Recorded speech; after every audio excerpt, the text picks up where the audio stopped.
Good morning. So this idea of Global Gospel Advancement Week, there are different reasons and different things that happen during global gospel during this week. But one of the things that's happened this week, and I think a great reminder, is sometimes we're introduced to neighbors that we don't think of and that we don't remember are our neighbors. And then we get to see people who pour out their lives in love for those neighbors as Christ would have us do. And we've been privileged to have the Granberries with us, Chris and Mary. So this is their final day here. I think Chris is going to tell you a little bit about this evening. But can we give them a warm Scots welcome on their final day? Yeah. Well, I've asked Chaplain Lowe to stay here for a minute because I want to do something in Native culture, at least I think everywhere, but at least where we are. My family has really been amazed by the hospitality and the generosity of the people. And one of the things that's a tradition in Native culture is gift giving. And so I wanted to say thank you to Chaplain Lowe and to all of you. So I don't have one for everybody, but this is for Chaplain Lowe and for all of you guys too. Thank you for having us this week. It's been really, really good. Thank you. Thank you. Yeah, absolutely. All right. You're welcome. So that's a medallion that was made by one of the young ladies in our church. Her name is Felicia, but everybody calls her Fishy. And hopefully you'll get to meet Fishy one day. If you come to the res, you definitely will. She helps lead worship on Sundays, and she works with teenagers. She's really involved in the church. Well, as Chaplain Lowe mentioned, tonight we have another special get-together. Last night we had some pizza and hung out for a couple hours and watched some videos. Tonight we're going to have an ice cream, like a build-your-own ice cream sundae thing. We're planning on meeting in Brock 120, so we'd love for you to come do that. We have root beer for root beer floats and all kind of Coke floats and all that stuff, and ice cream with all the toppings and fixins and all that good stuff. So what time? 7 o'clock, from 7 to 9 in Brock 120. And we'd love for you guys to come, and we're just going to visit. This morning, actually, is a tough talk. I think I've agonized more over this talk than any talk I've ever given, maybe. And the reason is some of the students said to me, we know the history between America and Native America. We know the history between the U.S. and the Native American people. We know a little bit maybe of the history between the church and Native America as well. But at the same time, it's kind of a situation where we know, but we don't really know. And we don't really know the situation on the reservation today and how all of this has played out and where our first neighbors are now and the situation that they're in. And I've really never given a talk, believe it or not, I've never given a talk on the history between Native America and the United States and Native America and the church. And you would think I would have by now. It's a really, really difficult talk to give. And I'm saying this partly to introduce this, but also to say tonight at the ice cream party, I'm only going to tell you happy stories. Okay, I have several happy stories that I haven't gotten to share with you yet, and tonight I'm going to tell those stories. But this morning, I have quite a bit of bad news. And I want to assure you that I have no desire to make anyone here feel guilty. I think that guilt and shame are really bad motivators. One of the main reasons that I'm here this week is because I want to motivate all of you to get involved in some way in loving your first neighbors well. And so I'm not trying to make anybody feel guilty or ashamed, but I do think we need to know the truth of the history that's there. And these are things that our first neighbors know. These are stories they know about. And all I can really do is give you essentially bullet points or kind of a timeline and hit some of the low spots, basically. When I first put this together, it was 26 pages long. And to give you, and that's just that was an overview of the history. And to give you an idea, my talk yesterday was 2/3 of a page. And so I had 26 pages. And then I worked on it. I got it down to 22 pages. This morning I got up really early. It jumped back up to 25 pages. And I finally got it back down to 5. So if you want the original 26 or whatever, I'm happy to send that to you by email. I'm going to do my best to kind of summarize some of the history that's here. And we're going to try our best to end on a good note. So essentially I've got bad news, but there's some good news coming. So hang in there with me. So one thing I need to start with is a confession. I have been working in Native America for over 13 years, but I've never successfully read Bury My Heart at Wounded Knee by D. Brown. Hopefully you're familiar with that book. But if you're not familiar, please write that down. If you don't remember anything else that we talked about this week, please remember the name of that book. Go find it. You can get it for $1 at a lot of used bookstores. It's a American history from the Native perspective, but it's written by a non-Indian man, a white man. He actually grew up in the South. His name is D. Brown. And it's a very accurate, reliable telling of American history and westward expansion in particular from a reliable historian. Okay? So I would really highly encourage you to read that book. Some of the information I'll share with you comes from that book, but I've never made it through the book. I tried to read it after we moved to the reservation, and I couldn't do it. I couldn't handle it emotionally. I made it to page 115, and I couldn't go any further. Just couldn't handle the truth. So part of the reason that today's talk is so difficult is because I'm still trying to wrap my head and my heart around a lot of what I'm reading. Tim Keller said in a sermon one time that often, even as believers, we know something to be true, but then we don't know it because we don't want to know it, right? He talked about a father and a son, and the son was kind of going off the rails, and everybody else knew it, but the father didn't know it, even though he knew it, because he didn't want to know it. And I think for a lot of us, that's our attitude toward Native America.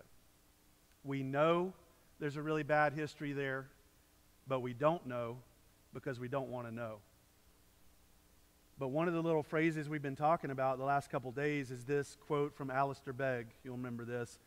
He says, "We will never go forward effectively until we learn to view the past properly." So as believers, as the church, we really have no hope of effectively reaching out to our first neighbors if we refuse to look at the history. Does that make sense? That's what I'm trying to get at. Not trying to make folks feel guilty, not trying to make you depressed, but we need to take a look. We need to take an honest look at the past if we want to love our first neighbors well and move forward together in some way. So, the story, relationship between, we could go all the way back. Really, if you want to, just Google Native American timeline, and you'll find the stuff I'm talking about and more. Christopher Columbus, here's what he said about the native people that he met. He said, so tractable, I had to look that up. Tractable means easy to control and influence. So tractable and peaceable are these people that I swear to you, there's not a better nation in the world. They love their neighbors as themselves.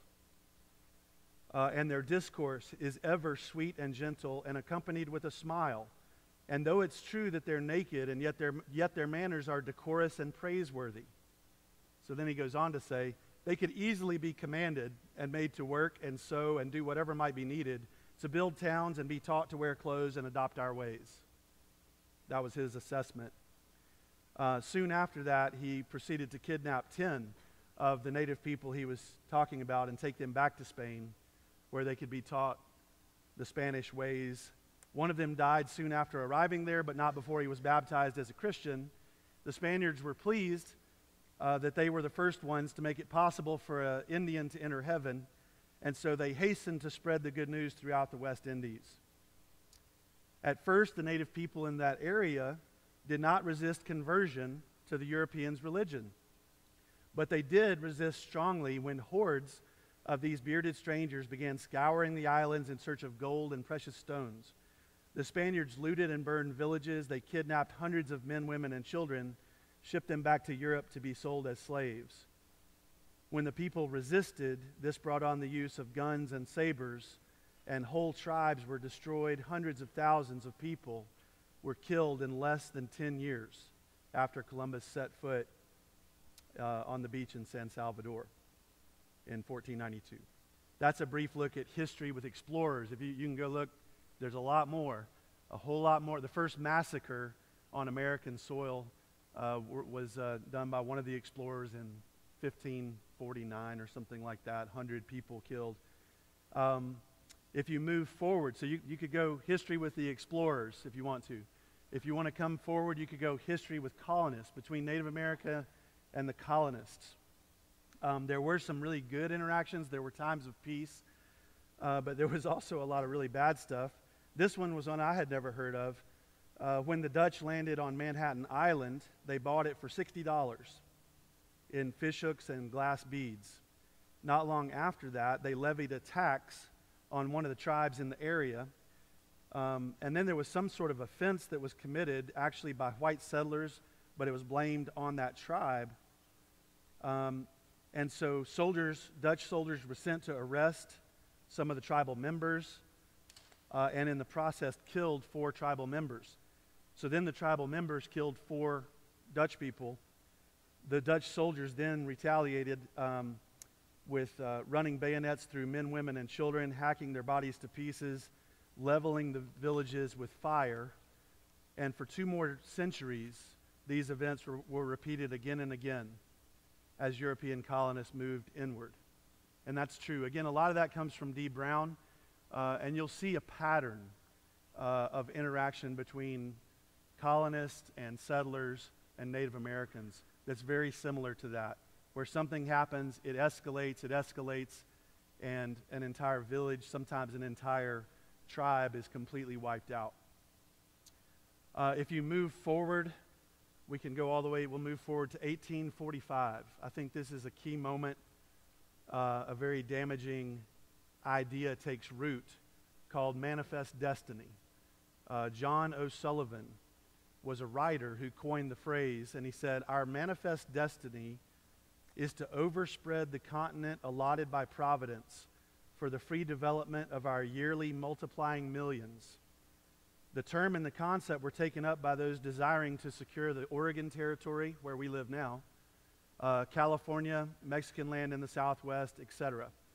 O'Sullivan, it says, had stumbled upon a broadly held national sentiment, and then it became a rallying cry as well as a rationale. And it was actually adopted and accepted by both political parties at the time, manifest destiny. The idea was God had decreed that all of the United States, that this whole territory actually belonged to folks from Anglo-Saxon descent, and we should go out there and take it and use it and make the most of it. You can even track this idea all the way back to the 1500s with a papal bull called the Doctrine of Discovery, and that's where some of these ideas come from. There was a critic, a book critic, who wrote some powerful things about D. Brown's book, Bury My Heart at Wounded Knee. This was written in 1971. He said, "The Indian Wars in this book are shown to be the dirty murders that they were." Douglas Martin of the New York Times said, "The racism and wanton carelessness of whites in the betrayal and killings they perpetrated were relentless themes for D. Brown, who was white himself." D. Brown said, "What surprised me most as he did study on all this was how much the Indians believed the white men over and over again. Their trust in authority was amazing. They never seemed to believe anyone could lie."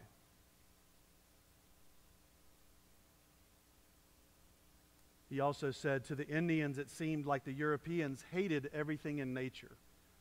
The living forests, the birds, the beasts, the grassy glades, the water, the soil, the air itself. It felt to Native people like everything was under attack. as colonization happened and westward expansion happened from their perspective. If you move on to 1838, you have the Trail of Tears. 17,000 Cherokee people removed from their home territory. 4,000 people died on the way to the territory allotted for them. After the march, another 4,000 or so passed away as a result of the forced march.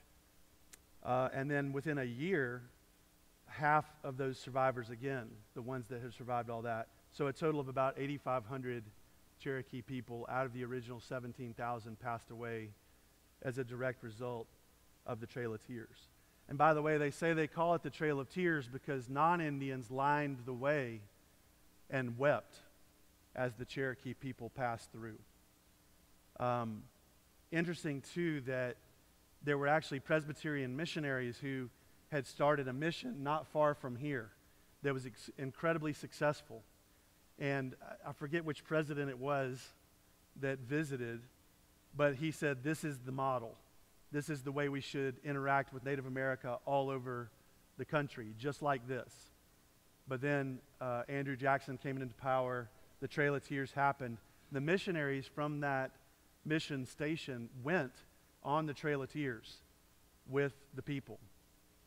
Two of the young single men got sick on the way and had to double back, and they came back to Chattanooga and started First Presbyterian Church. And that's part of the history of First Pres, if I have it all right. Is that right? Oh, good. I'm getting nods over here. That's good. So the Trail of Tears, 1838. At the same time, the Navajos were moved from their homeland to eastern New Mexico. And if you combine all of the different trails they had to take to get there from different places, they call it the Long Walk. And it combined a 400-mile long series of marches involving 8,000 men, women, and children. Other nations were moved from their original territory, including the Chickasaw, the Shawnee, the Osage, Kickapoo, Choctaw, Seminole, Creek, Sauk, Fox, Dakota, and others were relocated from their homelands to new territory. We could go on and on about massacres. One of the Indian chiefs said, when we fight U.S. soldiers, if they win, it's a victory. If we win, it's a massacre. But in reality, the massacres usually involved U.S. soldiers overrunning, a lot of times, old people and women and children. A good example is the Sand Creek Massacre.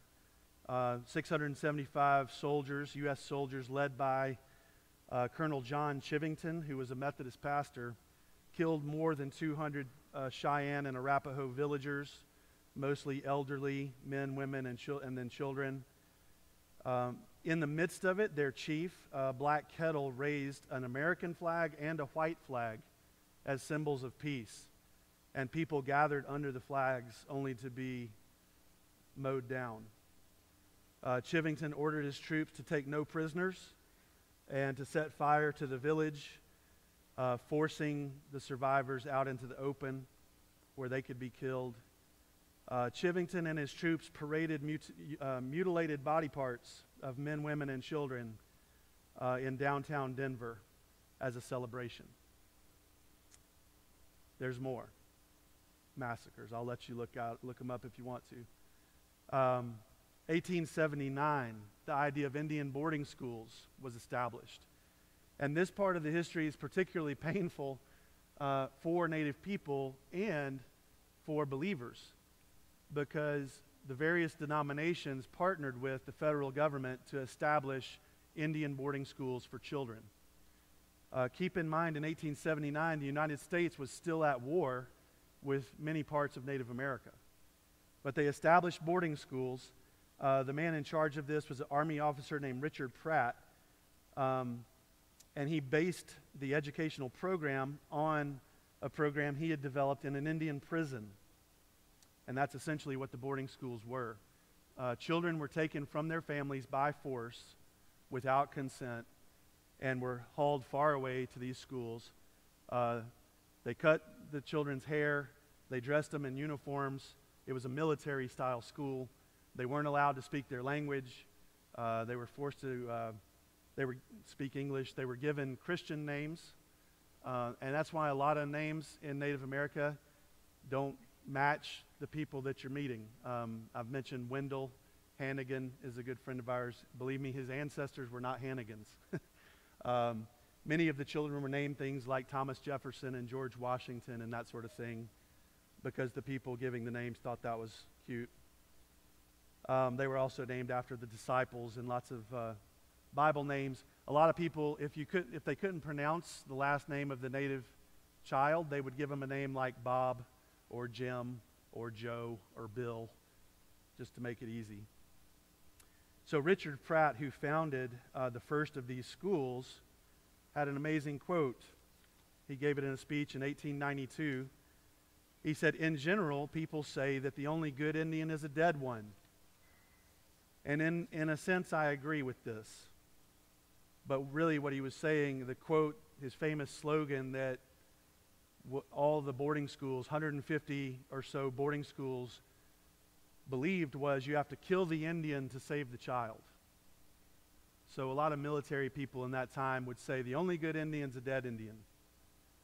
And the people running the boarding school said, well, yeah, you have to kill the Indian to save the child.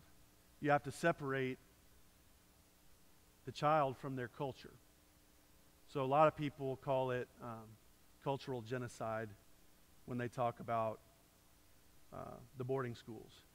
By 1900, thousands of children were attending close to 150 boarding schools throughout the United States. The schools sought to strip children of their culture and remove them from the influence of their family and their nation. We know people who were in these boarding schools. The heyday of the boarding schools was actually in the 1970s, believe it or not. And we know a lot of elders who, many elders who went to these boarding schools. And so you can imagine the scenario. They would be taken from their home when they were 5 years old, taken hundreds of miles away from their home, put in a boarding school until they were about 18 or 19, and then they had completed the program. Then they were sent back. They didn't go home in the summers. They didn't go home on holidays. They were in the school from age 5 to 19, then sent back to the town where they came from. Well, a lot of the relatives they had known before had passed away. Now the child didn't speak their language. They didn't know their culture. They didn't know the customs, the traditions, etc. They were completely bewildered. They were prepared for a life that wasn't sustainable in their hometown. And in essence, generations were lost. Generations and generations have been lost. The first time I went to White Swan, the first time I was on the reservation, that was one of my big questions is what happened here? How did it get this way? I didn't know the history. I didn't know about the boarding schools. I didn't know any of this. And all of this is part of the answer to that question. I could keep going, but I can't. I got to skip ahead. Today on the reservation where we are, unemployment rate in the wintertime is 73%. Only 57% of the students graduate on average from high school. 2 years ago, the dropout rate went down to 78% in the town where we work. 75% of the teenagers in our town are technically homeless. The graduation rate from the tribal school is only 20%. The dropout rate for children in the elementary school is 650 times higher than the national average. Alcoholism mortality rates 514 times higher. 514% higher, 5 times higher than the general population in America. Violent deaths account for 75% of the deaths of young people between the ages of 12 and 20. Again, we could go on and on. Poverty rates are sky high. Suicide rates are sky high. Wendell says, if you look at socioeconomic indicators for Native America, if something is good for you, Native American people are at the bottom of those socioeconomic indicators. If something's bad for you, Native American people are at the very top. The FBI says the most dangerous person to be in America today is a Native American male. The person most likely to die a violent death in America today is a Native American male.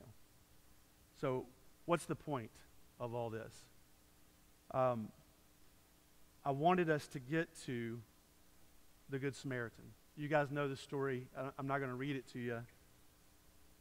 But our first neighbors are in desperate shape.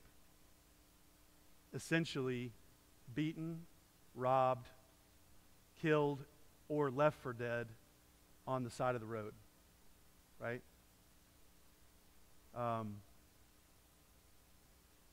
When we look at the Good Samaritan at that story, I think a lot of times we ask, who am I in the story? Am I like the priest, the Levite, or am I like the Samaritan? That's not a bad question, but it's a really bad first question. The first question should be, who is Jesus? Right? The parables are about Jesus. So if we say, okay, well, wait, well, Jesus is the Samaritan. Then we say, who am I? Well, I'm the guy in the ditch, right? Jesus stopped. The Samaritan stopped at the risk of his life to lift the man out of the ditch and take care of him and love him. Jesus stopped at the expense of his life for you and me. And he says in that parable, go and do likewise. Remember, the man's asking the question, who is my neighbor? For us, a big part of the answer has to be Native Americans. We talked about the three. I know a lot of this may or may not be controversial. It's certainly uncomfortable. 3 non-controversial facts. Number 1, Jesus calls us to love our neighbors. We know that. Nobody argues about that. Number 2, the very first neighbors of the American church are Native Americans. And number 3, our first neighbors are in desperate shape. We have to reach out to them in love. It's not optional. How do we do it? That's a great thing for us to talk about. I've had several students ask me, what can I do right here, right now, on top of this mountain for Native America? I heard a professor saying, I've never even met a Native American, as far as I know. What can we do? And he wasn't saying that in a happy way. He was saying, we're ready, what can we do? I would suggest the first thing to do is pray and ask the Lord. That's a big, somebody asked me, what have you been learning from the Lord lately? I said, ask. That little 3-letter word has been rolling around in my head a lot lately. So let's start there. Let's go to the Lord and say, Lord, I do feel a burden for my first neighbors. I hear what Chris is saying. Maybe I want to punch him in the nose, but I also kind of want to figure this out. Like, what can I possibly do to love my first neighbors well? How can I take some ownership of this? How can I have some sort of sense of burden with this? Let's just start by asking the Lord and saying, Lord, I want to move in that direction. One thing I can tell you is not going to happen overnight. If this begins to take root in your heart, and if this begins to change your life, it's not going to happen overnight. It's a long process. Our neighbors didn't get where they are overnight. The answers to the situation are not simple. When I speak at a church or a seminary or a college and somebody comes up to me and they say, why don't they just, it doesn't matter what they say next. It is laughable and infuriating. Like, it is not a simple problem. It is extremely complicated. There are a lot of incredibly smart, strong Native people. If this was easy, they would have figured it out without us. I mean, this is not simple. It's not, there's no easy, in fact, I don't think we can fix this. That's something else that a lot of us in mainstream America, we're kind of addicted to fixing things. If you try to approach Native America with that mindset, you're not going to last very long at all. We can't fix it, but we can love our first neighbors. What does that look like? I know what some of it looks like for me. It's changing all the time. What does it look like for you to love your first neighbors? I would encourage you, get a copy of that book, Bury My Heart at Wounded Knee, and read it before you go to the reservation. Because once you get there, it's too late. You won't make it through it. So what does it look like? It's going to take a lot of listening. It's going to take a lot of effort. It's going to take a lot of money. People are going to have to be willing to take some major risks. We're going to have to be willing to fail. Some folks may have to be willing to die. The reservation obviously is not a safe place to be. There's a lot of ways to lose your life out there. It's going to hurt. To really understand the history, to love our neighbors, to know where they're coming from, it's going to hurt a lot. We're going to have to absorb some of the pain and suffering that they're dealing with. We're going to have to study. We're going to have to be patient. Chief Dan George has an amazing quote. He became a Christian late in life, and he said this: "When Christ said that a man does not live by bread alone, he spoke of a hunger. This hunger was not the hunger of the body. It was not the hunger for bread. He spoke of a hunger that begins deep down in the very depths of our being. He spoke of a need that is as vital as breath. He spoke of our hunger for love. Love is something you and I must have. We must have it because our spirit feeds on it. We must have it because without it we become weak and faint. Without love, our self-esteem weakens. Without it, our courage fails. Without love, we can no longer look confidently out at the world. But with love, we are creative. With it, we march tirelessly. With it, and with it alone, we're able to sacrifice for others."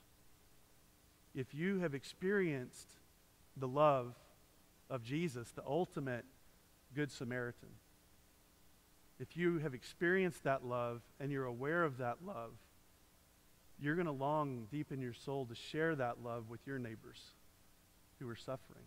There's a way to do it. Ask the Lord, what does it look like? Maybe a quick visit to the res for a week, maybe a summer, maybe longer. We need full-time people. We are overrun with good things on the res right now, with opportunities. We have more children coming, more teenagers coming. We have more teenagers in our little town wanting to be discipled than we have people to do it.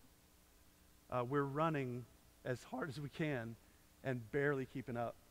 We need more people. We need more people to be praying. We need smart, creative, talented people like you guys to jump in. I'd encourage you to pray about it. Ask the Lord, what can I do? How can I love my first neighbors well? Let's pray. Lord, thank you so much for your incredible love for us. I think about Isaiah 58 again and how you tell us not to turn our back on our own flesh and blood. I think about Micah 6:8 telling us how you have shown us what is good and what you require of us, and surely you have. All of us, Lord, were beaten and robbed and left for dead. We were dead in our sins and transgressions on the side of the road. And everybody with any common sense passed by on the other side and didn't even give us a second thought.